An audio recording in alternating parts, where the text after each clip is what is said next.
ഇനി നമ്മൾ ഡിസ്കസ് ചെയ്യാൻ പോകുന്നത് തേർഡ് ട്രൈമസ്റ്റർ എത്തിക്കഴിഞ്ഞാൽ നമുക്ക് എന്തൊക്കെ എക്സസൈസ് ചെയ്യാം.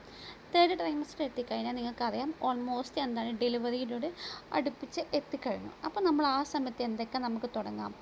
ഫുൾ ഷോൾഡർ റൊട്ടേഷൻ ചെയ്യാം. നമ്മൾ സെക്കൻഡ് ട്രൈമസ്റ്റർ എത്തിയപ്പോൾ നമുക്ക് എന്ത് ചെയ്തു, ജെൻറ്റലായിട്ടുള്ള ഷോൾഡർ എക്സസൈസ് നമ്മൾ സ്റ്റാർട്ട് ചെയ്തു. അപ്പോൾ ഇവിടെ എത്തുമ്പോഴത്തേക്ക് നമുക്ക് എന്ത് ചെയ്യാം, ഫുൾ ഷോൾഡർ റൊട്ടേഷൻ ചെയ്യാം. സ്ക്വാട്ടിങ്, അതായത് റൈസ് പോസ്, അതായത് squat and raise pose exercise തുടങ്ങാൻ പറ്റും. എന്താണ്, പാം ട്രീ പോസ് ചെയ്യാം, ദെൻ ഹാൻഡ് റൈസിങ് പോസ്. അപ്പോൾ ഇതൊക്കെയാണ് മെയിനായിട്ട് ഈ ഒരു സമയത്ത് ചെയ്യാൻ പറ്റുന്ന എക്സസൈസുകൾ. അതായത് തേർഡ് ട്രൈമസ്റ്റർ എത്തിക്കഴിഞ്ഞാൽ നമുക്കറിയാം ഡെലിവറി ഡേറ്റിനോട് അടുപ്പിച്ച് എത്തിക്കഴിഞ്ഞു. അപ്പോൾ കുറച്ചുകൂടി നമ്മൾ അതിനോട് അടുപ്പിച്ചുള്ള പറ്റുന്ന എക്സസൈസൊക്കെ നമുക്ക് എന്ത് ചെയ്യാം, തേർഡ് ട്രൈമസ്റ്റർ മുതൽ സ്റ്റാർട്ട് ചെയ്യാം. ദെൻ പിന്നീട് എന്താണ് പറയുന്നത്, നമുക്ക് കാലിനൊക്കെ ആ സമയത്ത് നീരൊക്കെ വെച്ച് തുടങ്ങും.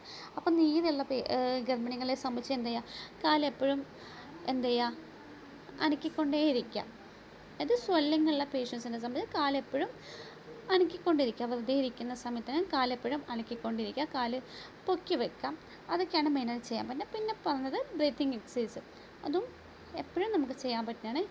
പിന്നെ എപ്പോഴും ഓർമ്മിക്കുക, നിങ്ങളുടെ ഹെൽത്ത് നിങ്ങൾക്കേ അറിയുള്ളൂ.